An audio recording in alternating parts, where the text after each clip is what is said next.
let's dive in, gang. It's 12:03 for those here. And if others jump on, we have had a rough week here, a couple of rough weeks, at least.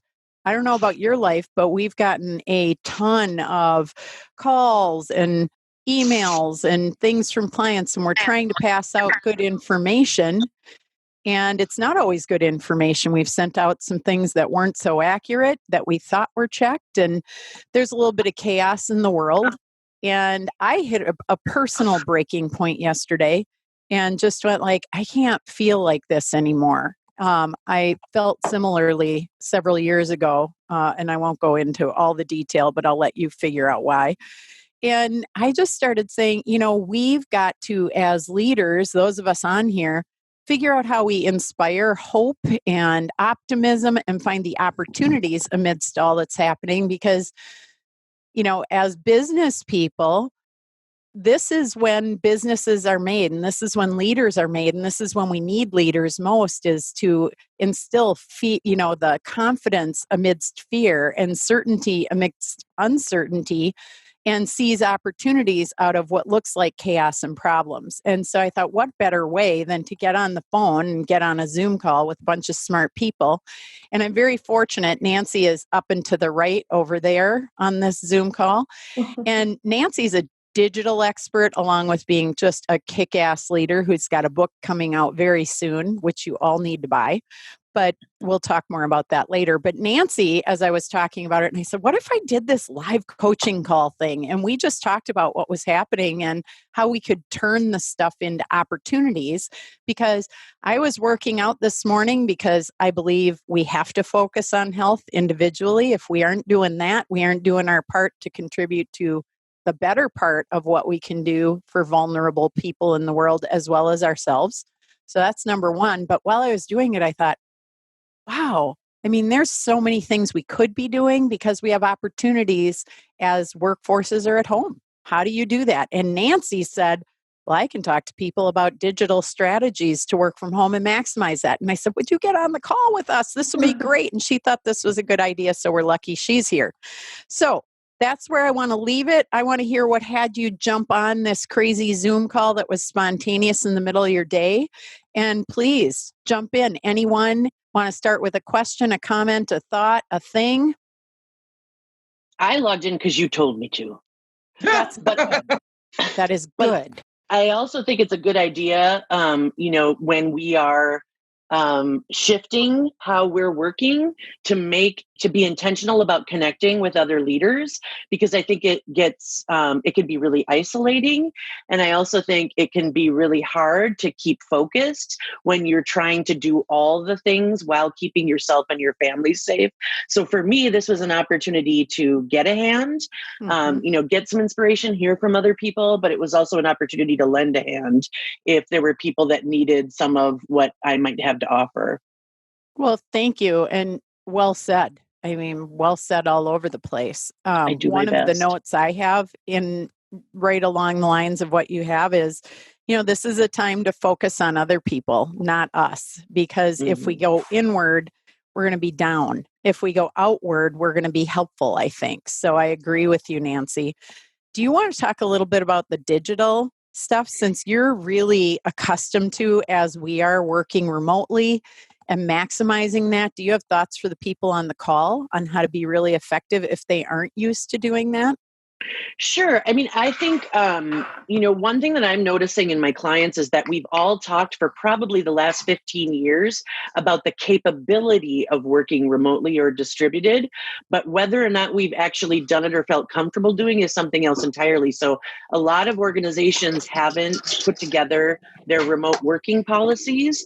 They haven't really talked about it enough to make it a cultural reality. So what we're doing right now is helping our clients conduct business as usual, which is so important in a time of crisis.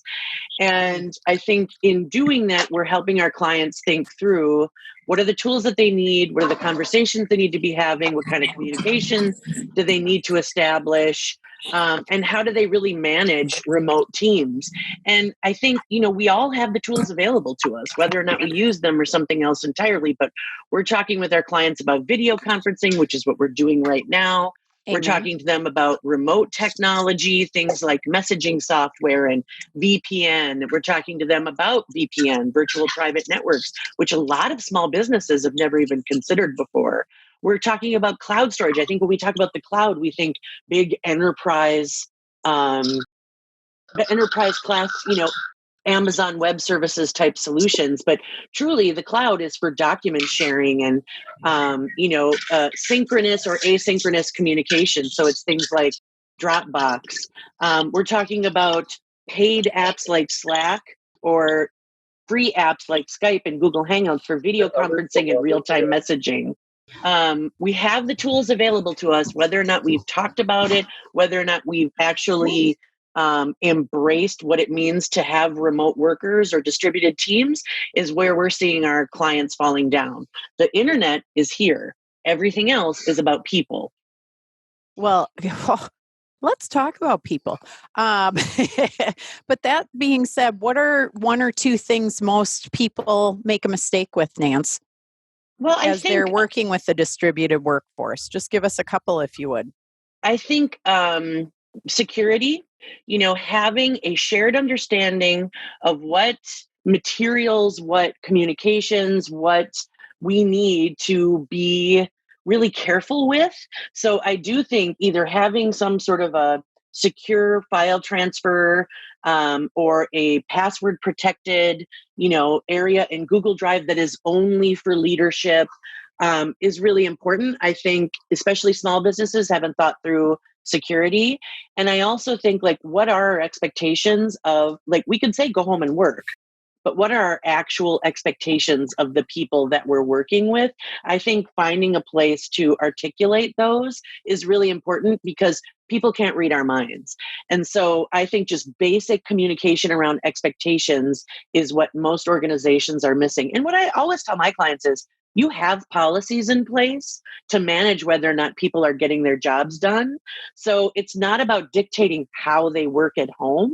It's about ensuring that they are communicating with you and their team members in a way that keeps moving the needle forward and keeps business operating as usual. That's really important. I think stating those expectations and being really clear is important.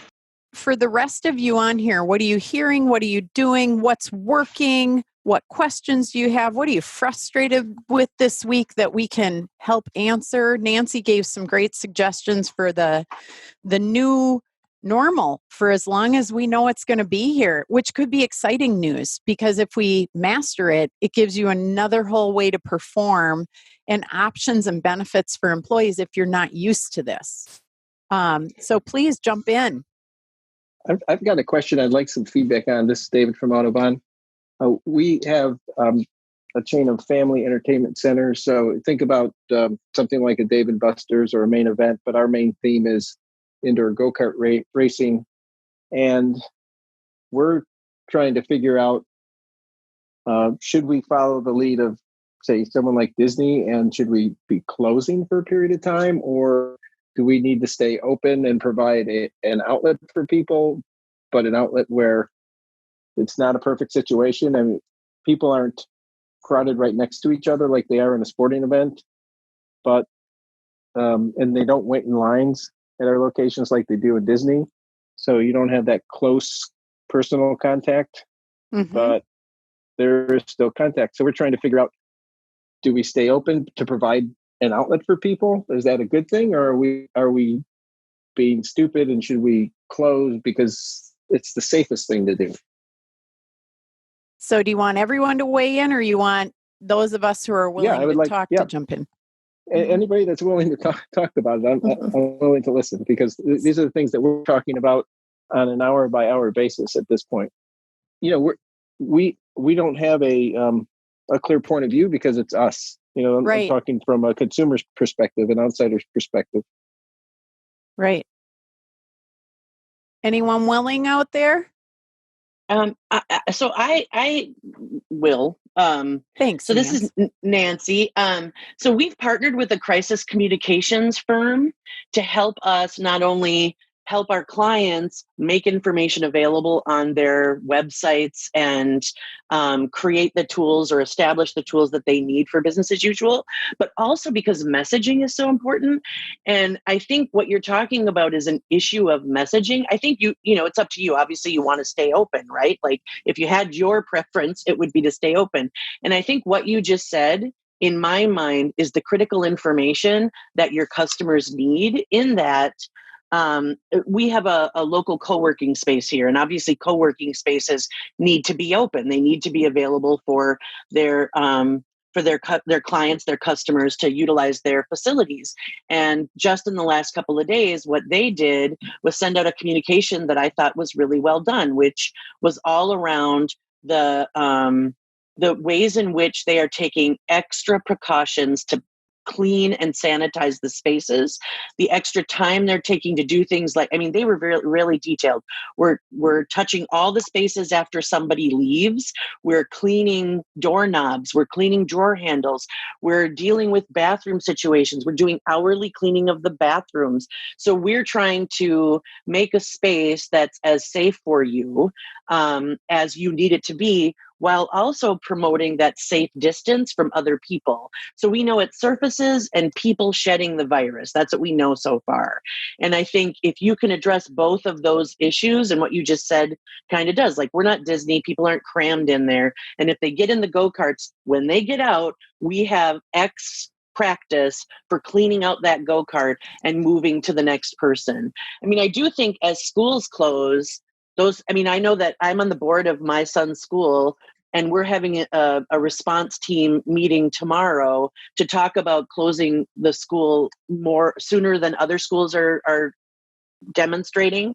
And we're talking about extending spring break, not e-learning at home. We're talking about a 2-week spring break, which in my mind sounds like hell.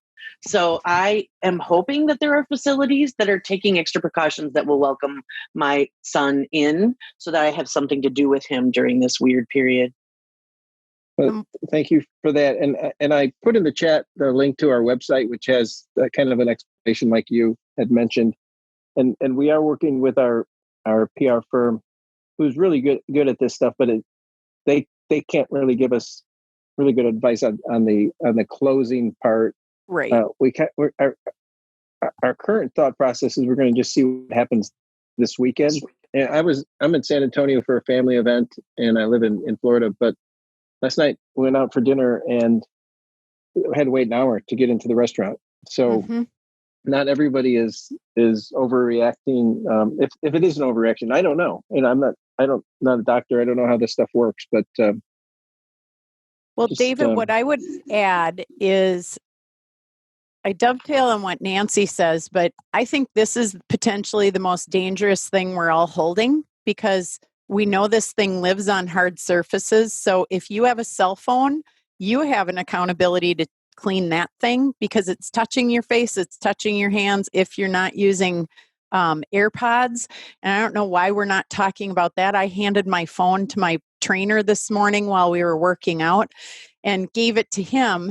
And I went, oh my God. And it just all registered in my head. But the thing that I would say, I don't know what to tell you. My gut would say you've got to do, as a business owner, what is right by both your employees and your customers. And that's where I think many of us struggle, because what's right for our employees is safety and well-being and whatnot, but we can't employ them forever if we don't have customers. And so closing your doors is the other side. So the messaging part, amen, hallelujah. The secondary thing I would add is, I was at the gym today, and as I said to Max, who we were hoping could get on this call, I've never needed self-care more than right now, because when stress is high, for me, that's one of the ways I keep my brain clear. It's one of the ways I take care of my body, and especially in the midst of a pandemic, we couldn't be doing too much to de-stress, which I think is what you offer, fun, activity, social, community. We can't all live in a hole. So how we do that safely and sanitarily is really at question. So also having some protocol for your customers to say, will you please use the hand sanitizer before you get in. When you get out, please do so again. Make sure you do all the hand washing. Please put your phones away so that you're not transferring something from here to there. All of those things being available to the customers, because I'm one of those people who would say, yeah, we could go out and we're just going to be extra careful. Just like when I lifted weights today, I went and washed my hands after, and they assured me, to the point you and Nancy were making, they're washing all of their equipment down extra before and after classes, before and after personal training. We just have to go the extra mile right now. And I think the more we communicate that, the better things are, and we won't feel like we're isolated. Yeah, I agree. Anybody else? I have one other thing to add. Sorry, Sue. I bought a friend of mine who's a germaphobe a phone sanitizer. Mm-hmm. And then I bought one for myself. And so I just happened to have one during this weird crisis. It would be kind of interesting if you had a few of those at every activity, so that when people get in the bumper car, they drop their phone in and you sanitize their phone while they're taking part in the activity. Great and to idea. Get out and grab it. It'd be kind of an interesting, sort of value add in the moment, and nobody's doing it. So crazy little tactic that just came to me. Yeah, Love it. That's an interesting idea. Yeah, I do too. Others, what are your challenges? What had you get on here? What do you want to talk about? So this is Brad Mills, and we have Mills Roofing out in the Tahoe, Reno area. Hey, Brad, how are you? Pretty good. We're with Dan most of the time. I guess for us, being a service industry the way we are, we're our guys go to work every day, and we pile 3 and 4 guys in a truck all the time.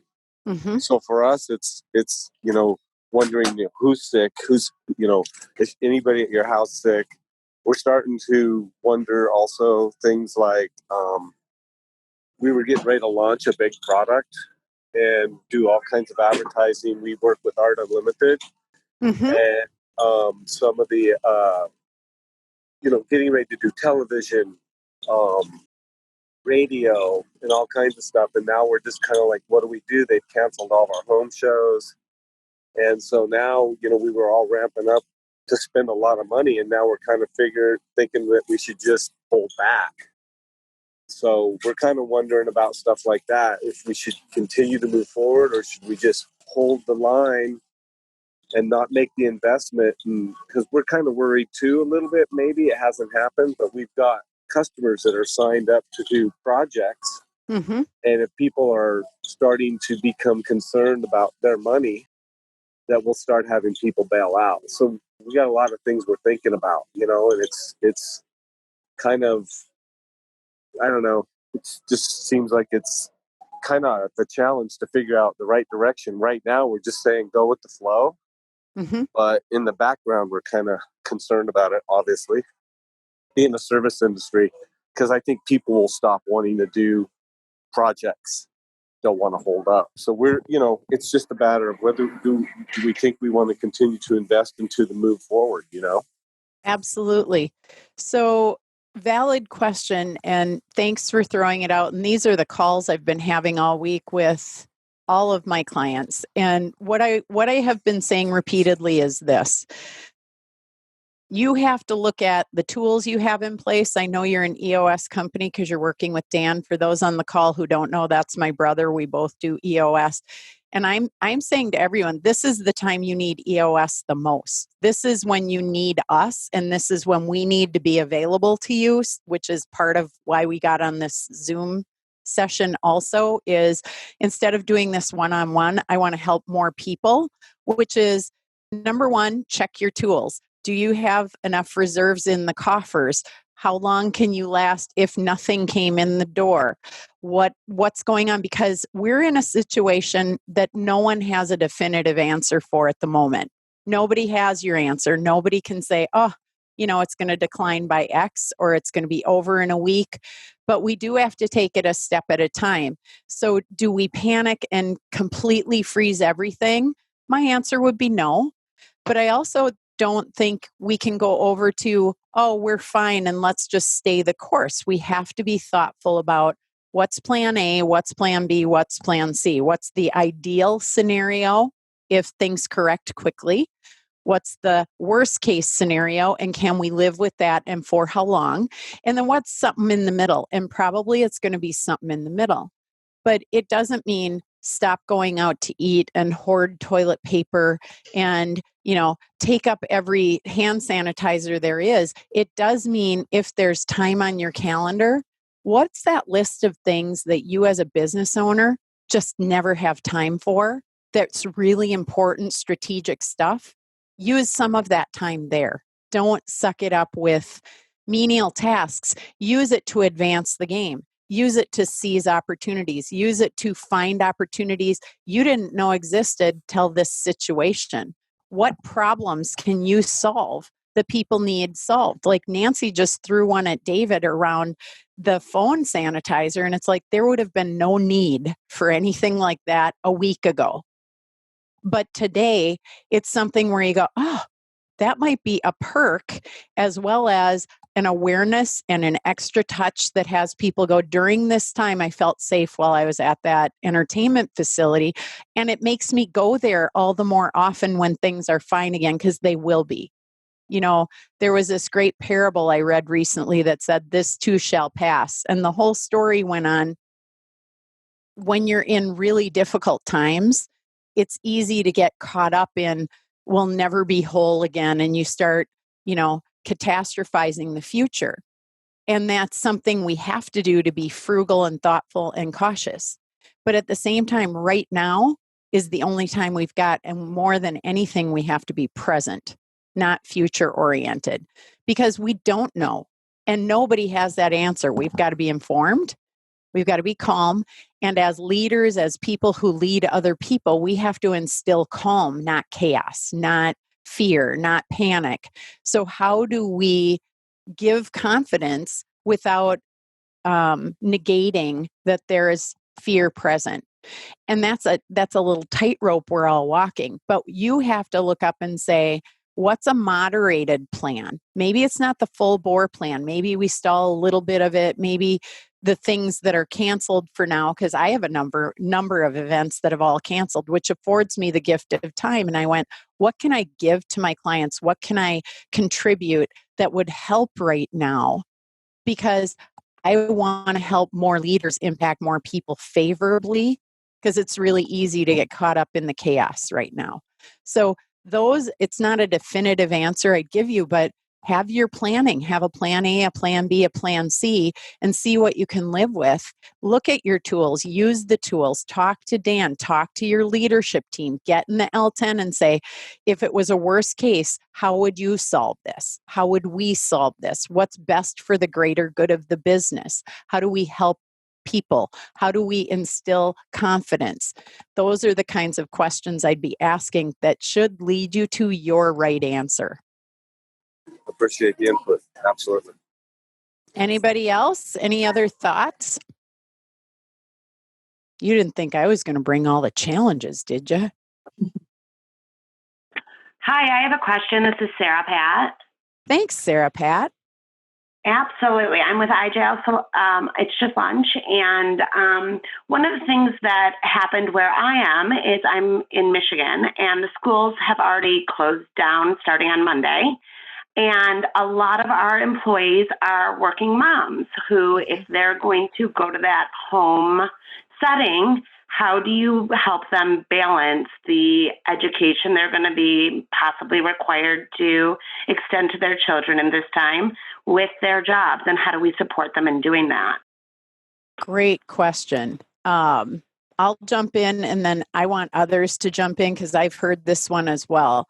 So the first thing I've heard is there's a lot of college students home too, because colleges are closed.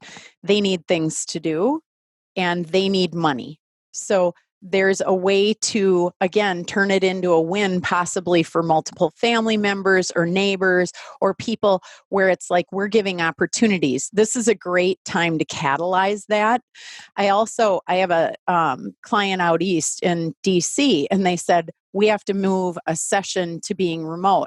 we've never done a remote session with this team. It's a lot of people. And they said, many of them are working moms. What can we do? They can't keep their kids busy for 8 hours while we're doing this. And we're going to split their day because they can get 4 hours where the kid can be with neighbors, friends, family members, whatnot for a part of the day. We're going to do another day and we're going to split it up because we have to be creative about how do you accommodate all of that. Relative to them educating their kids, I think that's one of those really creative, like, how do you find the person who's great at math? How do you leverage something like college nannies and tutors? How do you, employ your neighbors and extended family who aren't in that vulnerable category? Because the good news is we know so far that no one under 18 is affected by this. So it's a really great opportunity to say this is a safe bubble. I think if our children were in jeopardy, we'd be at a whole nother level of chaos. But really starting to say, again, what are the opportunities here to help them think of creative ways of doing things and having concentrated time to work and then concentrated time to be with their kids. We have one client who the husband has a different type of job than the wife, and the wife does more financial stuff. She's going to move her work hours to evening hours so that she can concentrate on the day hours. He concentrates on the night hours, and they've found a way to work from home where work is separate and they've sequestered an office. So I think, again, we have to look inside our homes and look inside our communities and say, how do we leverage this to create some peace and also some great, cool community learning with our kids? Because it might be a great way for them to extend who they know, what they learn, what they spend their time doing while away from school. So those are a few I would throw at you. Anybody else got some creative stuff they or their coworkers, their teammates you're doing within your workplaces? Sarah, I think that's the best we got for you. Was that helpful in any way? I think it's a really great starting place. Thank you. You're welcome. Who else? What else? What are we facing? What are you dealing with? Please throw some things at us. I've got something actually that maybe the group can participate in solving. And that is, I've got a couple of people on staff who, even though we have our remote policies and we've got people in play, who are available to coach staff, I still have people who are triggered by the crisis. So I have a few people who have lived through 9/11. I have a few people who were adults during 9/11, and one in particular who lived in New York City, and so and was very afraid of anthrax, and so has lived through other crises that have created a situation where now the news cycle and our work response to what's happening is creating feelings that are distracting, and creating a lack of focus. So I know how I'm handling it, but I would love to hear from others about, and you, Sue, about how you think situation, like how do we handle that layer of feeling and vulnerability and emotion from staff while we want to keep things on track and operate business as usual. I think there's two things we're dealing with. One is these triggered emotions that create distractions. But two is the very real chance that we will be working with people who get this virus. Right. Well, let's start with number one, which is dealing with the emotions and the people who might be more on are you saying the ones that are more hypersensitive or concerned or even panicked? Yeah. Okay. So what's happened? I want to hear from you guys, if you would, please, just what has been beneficial, because we're staying on the positive side of what can we do? How can we soothe people? How can we help them? Because there are varying degrees of how concerned people are, even from the beginning of this week to today. So what are you guys doing, hearing, seeing? What's worked for you, please? This is Sarah Thompson, and I'm with Art Unlimited. And I had a young child when my girls were small who had some severe health issues. And we were dealing with hospital stays and many different events like that. And one of the things that worked really well for me to help her manage those emotions and those fears was to tell her that we have to focus on what is true, what is real. So there's a whole bunch of what ifs out there, and they're everywhere. But what we need to do is, right now, the truth is I'm healthy. Right now, the truth is I'm safe and I have what I need. Focus on those things. Focus on what you can do. And that made a big difference in adjusting her 3-year-old mindset. And I think that's a good life lesson for everyone, actually, to Agree. say. So that would be my best advice for calming fears. Awesome. We all have to be good at this, friends, because we all have some of these people, don't we? So I will jump in because we have a quiet crowd. So one thing I would say, and Jess, jump in. I know you're a coach. You gotta contribute here too. So one of the things I ask people when they're catastrophizing, which is often what's happening when you hit a state of panic or concern that gets emotional, it's because you're perseverating on it, it's trapped in your head, is to get people to talk about it. Really, truly, like, what's the worst case scenario? Okay, so if you're worrying about dying, that's different than your parents dying or your children being hurt, or, I'm going to be uncomfortable and inconvenienced because it's going to be flu-like, pneumonia-like symptoms, and it's not pleasant. So you've got to get where they are on that spectrum. And talking about it does help people. And then asking them, what's the best, what do you want? What is an ideal state? Because then they have to start saying, what does great look like? What would ideal be? And if it's, wow, I need to stay home and I need to not be interacting with people because I really can't do the work, then it's great. There are ways we can get you that. And you can work from home, or you can take a non-paid leave, or whatever your company is willing to do. But addressing, can we deliver what they're asking for? Third thing is just that day in, day out. And I love what Sarah said. I always just go sort out the facts from the story. Like, what are the facts right now for you in your life? And then what are you telling yourself about it? Because the feelings are in the story and the interpretation. And usually the facts are really boring and straightforward, and they don't carry any kind of emotion. So if it's like the facts are, I'm watching too much of the news. Great. Let's turn off some of the news. And how many minutes, hours, days are you going to spend on that? And which sources will you get it from?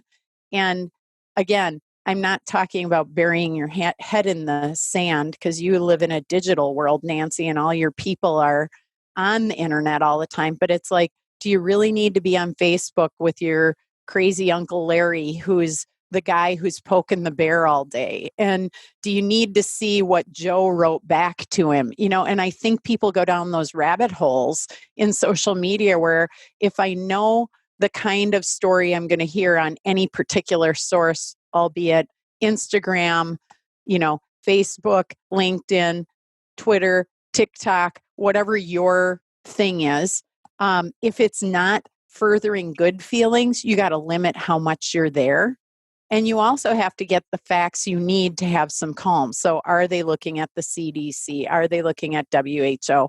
Are they going to credible places? The logical stuff. Oh, it's Nacho Mutt. And those are the basics. But I find, this is a relational time. I tell people, forget about the future. Focus on today. What can you control? What can you do? What are some, again, practices around cleanliness and all the things you need to do to quelch that, whatever that word is, just to make it diminish. And the thing I would tell you, my husband's a physician, and he was on a call around coronavirus, and he was the only chief of staff on the call. So he has to take calls from other medical professionals. And guess what? They're just like us. You would think that they're more in the know and that they chose healthcare, so they know what they're doing. But there was a very real scenario with a particular nurse, And he has a vulnerable child. He has an autistic child. His wife is like, I don't want you coming home from work. You're in the most likely place to catch this. I'm completely frightened. I mean, they're way over on the panic side. And he ended up having a conversation about everything from, do you have another place to sleep? Because his wife legitimately does not want him coming home because she's afraid of what will happen at the hospital that he could bring home to their child, which is a real thing for them. And so he's going, do you have an alternative? And the guy said, well, we do have a mobile home or a motor home. And he said, you might want to consider doing that if this is to a level that you are both uncomfortable with, because you didn't know we were going to have a pandemic. But these are the real conversations to have to sort out what are possibilities, because it's very real for people. If they're in panic, it's real for them. Perception is reality. How do we get them back and get them focused to what's available, not what is missing, to what could happen rather than what is happening? We got to get back to, right here, blocking and tackling. So that's what I got. Yeah, and I'll just piggyback on what you were saying. There's been so much stuff that I'm like, yep, this is what I would talk about too. Taking that responsibility for your own feelings. I know even last night when I finally got home, I was like, it's just been a heavy day. There's been a lot of chaos going on all around. And even though it wasn't it was beginning to immediately impact my life.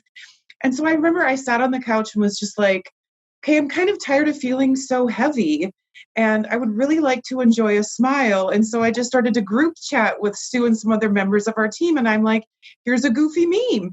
And some of it was making light of not the coronavirus itself, but just like life in general. And like we take things so seriously.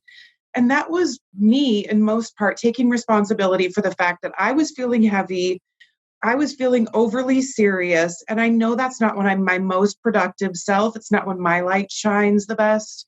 So I took responsibility for that. And I tried to spread that light then to other people. If they were willing or not willing to receive it, that was on them.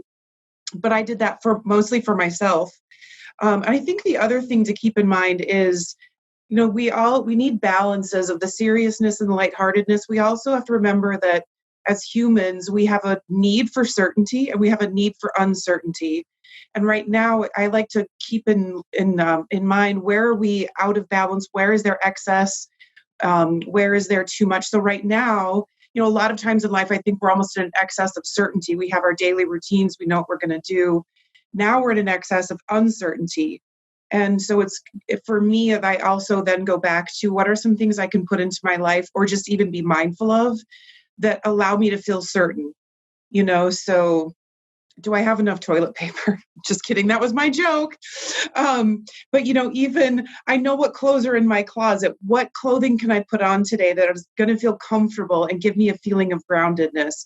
What are my favorite foods? What macaroni and cheese? If that's what I decide to eat tonight, I know it feels good going through my mouth and my stomach. So it's even those teeny tiny things. Like I know what my bedtime routine is. You wash your face, you brush your teeth, and doing it mindfully and telling myself I'm creating that certainty of my life with the structure and routine. And I'm doing this as self-care to balance the uncertainty of everything else going on around me.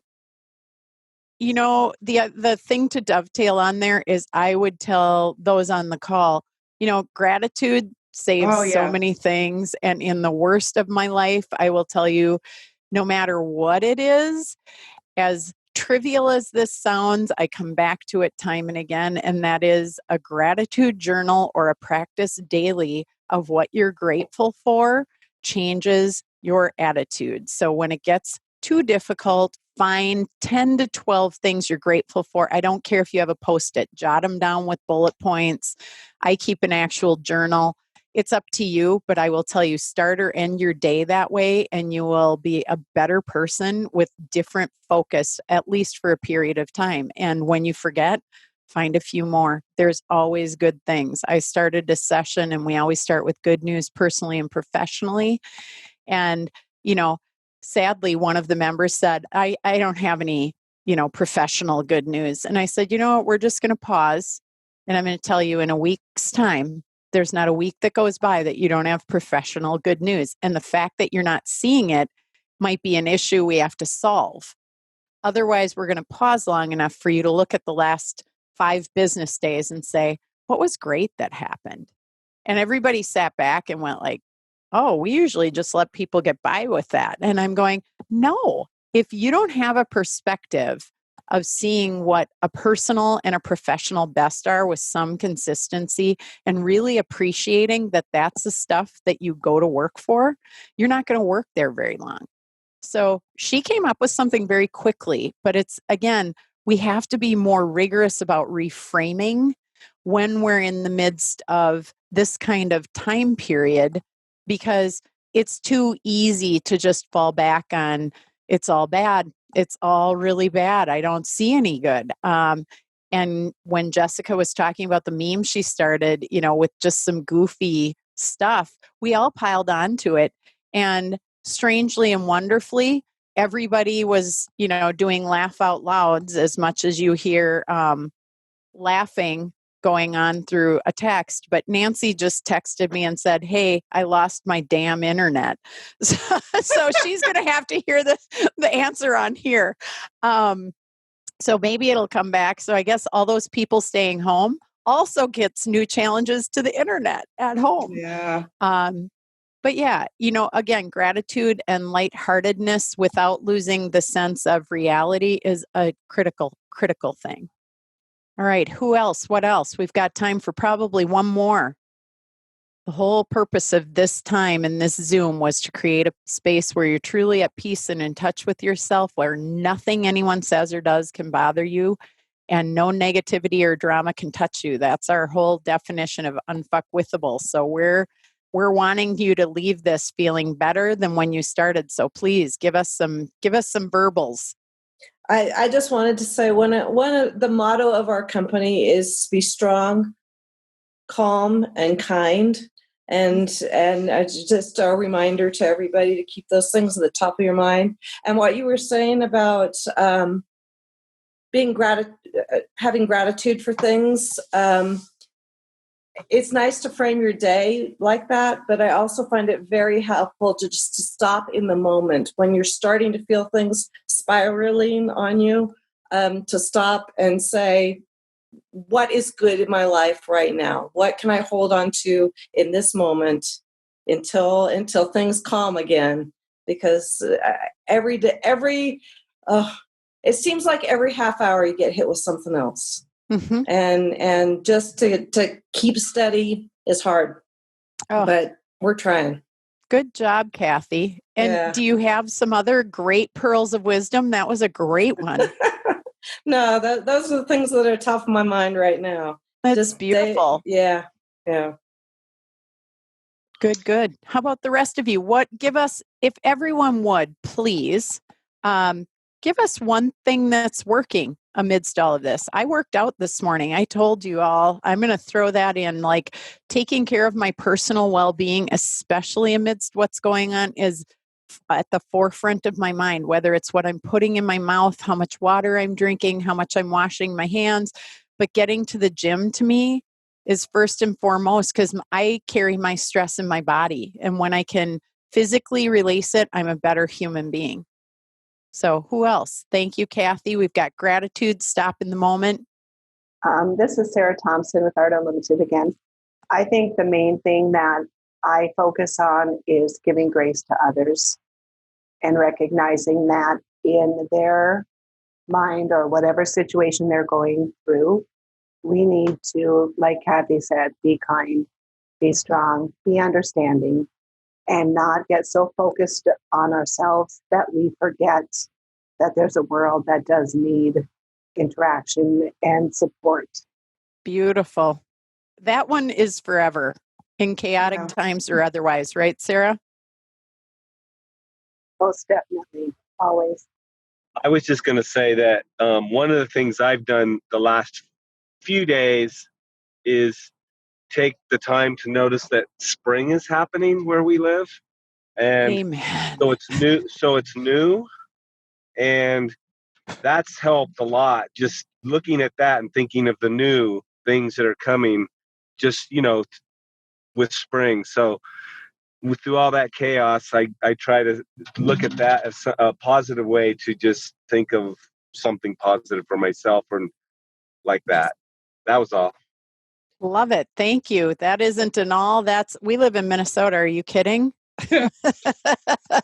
We need that. Jessica.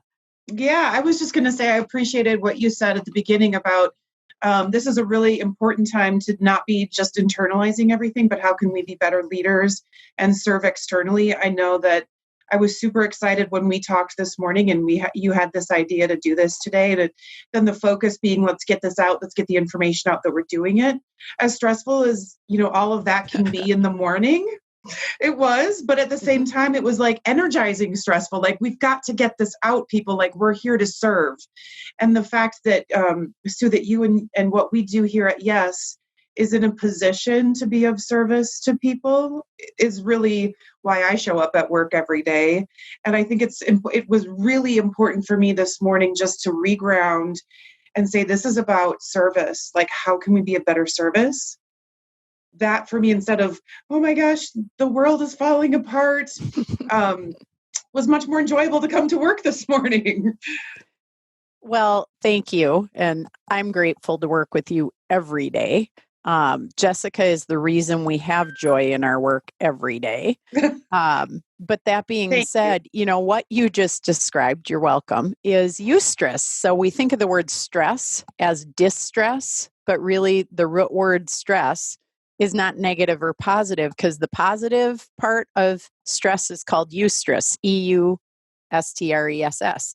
And that is a catalyzing, it's everything you said. It's when someone looks at getting on a roller coaster with great anticipation and it's the most exciting thing ever, versus the person who is afraid of heights and would never sign up for a roller coaster. Right. One is in distress, one is in eustress, saying, I can't wait. I'm going to be in the front and the back and the middle, and I'm going to go on it 42 times, and I'm going to run off of it and get on again. And you can watch children and adults do this. And then you can watch the people who hate heights are there because they're taking their children or their grandchildren, patiently do it and grit their teeth and wait till it's over. And the roller coaster is the exact same. Your body's doing the exact same thing, whether you're in eustress or distress.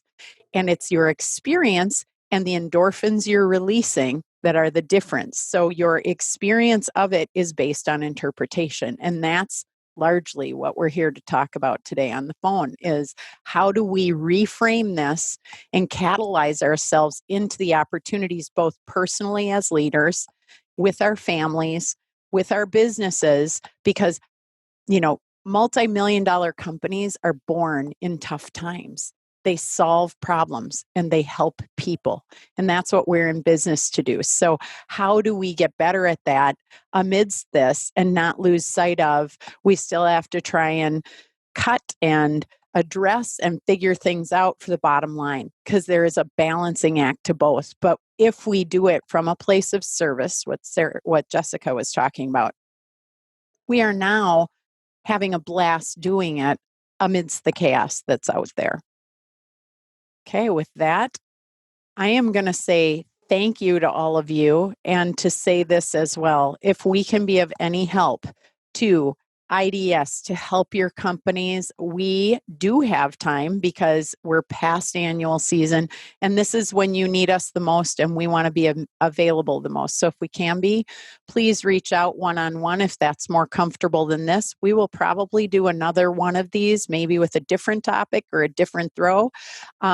I am so grateful to all of you for jumping on in the midst of things under the circumstances to participate. So thank you.